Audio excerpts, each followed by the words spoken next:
व्यतिकरण क्या है, इसकी शर्तें लिखिए। ये 12th फिजिक्स में तरंग प्रकाशिकी के अंतर्गत बहुत महत्वपूर्ण प्रश्न है जो एग्ज़ाम में फ्रीक्वेंटली पूछा जाता है। चूँकि इस चैप्टर के सारे वीडियोस हमारे चैनल पर अवेलेबल है तो ये एक और प्रश्न बच गया था, मैं इसको आज आपके बीच में रख रहा हूँ। तो व्यतिकरण क्या है, इसकी शर्तें लिखिए। इन प्रश्नों का अगर आप अध्ययन पूरा करना चाहते हैं, पूरे 12th की फिजिक्स को देखना चाहते हैं, तो आप चैनल पर जाकर प्लेलिस्ट में जाकर चैप्टर वाइज भी इनका अध्ययन कर सकते हैं। सारे वीडियोस अवेलेबल हैं। तो चलिए, व्यतिकरण क्या है, इसकी शर्तें लिखिए, हम इसे देखते हैं।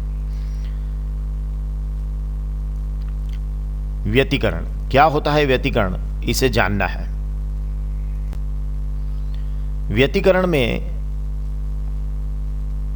इसकी परिभाषा को पहले देखते हैं कि जब लगभग समान आयाम और समान आवृत्ति की, मतलब जो आप व्यतिकरण करने वाली जो तरंगे होंगी, प्रकाश की तरंगे, उनका आयाम लगभग समान होगा। जैसे ये एक तरंग है और ये दूसरी तरंग है, तो इन दोनों तरंगों के जो आयाम होंगे, ये व्यतिकरण करने वाली दो तरंगे, तरंग नंबर 1, तरंग नंबर 2, या यहाँ देखिए तरंग नंबर 1, तरंग नंबर 2, तो इनके आयाम लगभग बराबर होंगे। मतलब ये जो ऊंचाइयाँ आपको दिख रही है ना, ये लगभग क्या होगी, बराबर होगी। और आवृत्ति इनकी समान होगी। देखिए ये देखिए 1 सेकंड के जो कंपन हो रहे हैं वो दोनों में लगभग क्या है, एक जैसे हैं, है ना, बिल्कुल एक जैसे हैं। तो ये आपकी इनकी क्या है, आवृत्तियां जो है वो क्या है, समान है।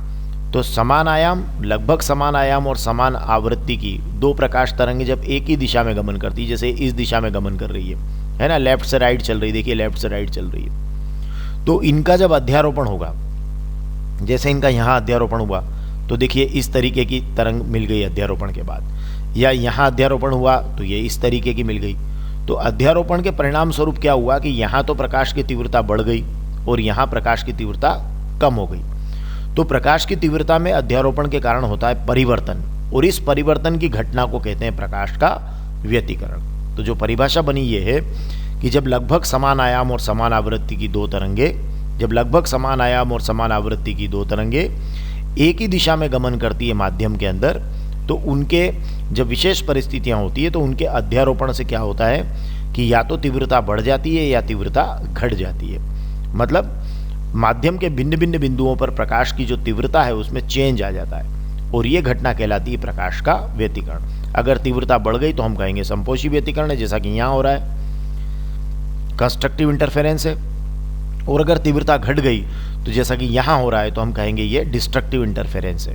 व्यतिकरण को अंग्रेजी में क्या कहते हैं, इंटरफेरेंस कहते हैं। तो चलिए, अब व्यतिकरण की शर्तें क्या है। तो पहली जो महत्वपूर्ण शर्त जो हमने यहाँ देखी थी कि दोनों तरंगों की आवृत्तियाँ समान होना चाहिए।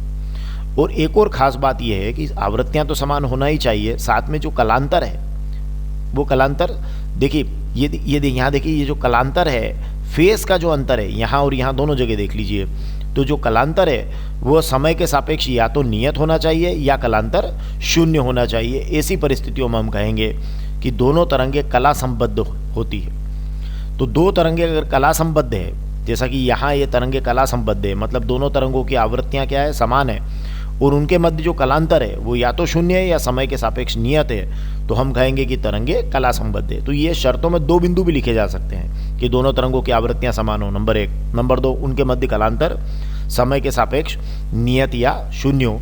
और इसकी बजाय केवल एक पॉइंट लिखना ज़्यादा अच्छा रहेगा कि दोनों तरंगे कला संबद्ध हो, और ये बता दो कि इसका मतलब क्या है कि दोनों तरंगों की आवृत्तियाँ समान हो और उनके मध्य जो कलांतर है वो समय के सापेक्ष या तो नियत हो या शून्य हो।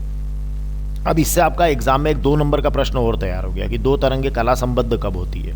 तो आपका आंसर हो जाएगा कि जब दोनों की आवृत्तियां समान हो, नंबर 1, और नंबर 2 उनके मध्य कलांतर समय के सापेक्ष नियत या शून्य हो। तो ये आपका 2 अंक का एक आंसर, छोटा प्रश्न आपका तैयार हो जाता है। दूसरी जो महत्वपूर्ण बात है कि जो ये कलांतर होता है, जैसे ये यहाँ देखिए कि कलांतर शून्य या पाई का समगुणक हो, तो हम कहेंगे ये कौन सा व्यतिकरण है, संपोषी व्यतिकरण है। मतलब इसमें प्रकाश की तीव्रता क्या होती है, बढ़ जाती है। तो जब व्यतिकरण उत्पन्न करने वाली जो तरंगे, जैसे तरंग नंबर 1 और तरंग नंबर 2, इनके मध्य कलांतर या तो शून्य हो या पाई का समगुणक हो, तो हम कहेंगे ये संपोषी व्यतिकरण है। मतलब इस समय जो कलांतर होगा फाई वो 2n पाई होगा, ठीक है, कितना होगा 2n पाई होगा। अगर आपको संपोषी व्यतिकरण के लिए समीकरण पूछ ले तो phi is equal to 2n pi, जहाँ n का मतलब 1 2 3 4, ठीक है। तो ये आपका जो है संपोषी व्यतिकरण होगा। और अगर कलांतर जो है व्यतिकरण करने वाली जो तरंगे उनके बीच कलांतर 0 या पाई का विषम गुणक हो तो हम कहेंगे ये विनाशी व्यतिकरण है। और इस स्थिति में जो कलांतर का सूत्र होगा वो होगा phi is equal to 2n - 1 into pi. तो आप ये ध्यान रखिएगा। तो ये आपका एक ऑब्जेक्टिव का प्रश्न बन जाएगा, phi is equal to 2n pi और phi is equal to 2n - 1 into pi. हालांकि हम 4 नंबर के प्रश्न पर कॉन्सेंट्रेट कर रहे हैं कि व्यतिकरण क्या है और इसकी शर्तें लिखी, लेकिन बीच बीच में मैं आपको ऑब्जेक्टिव भी बताते चल रहा हूँ।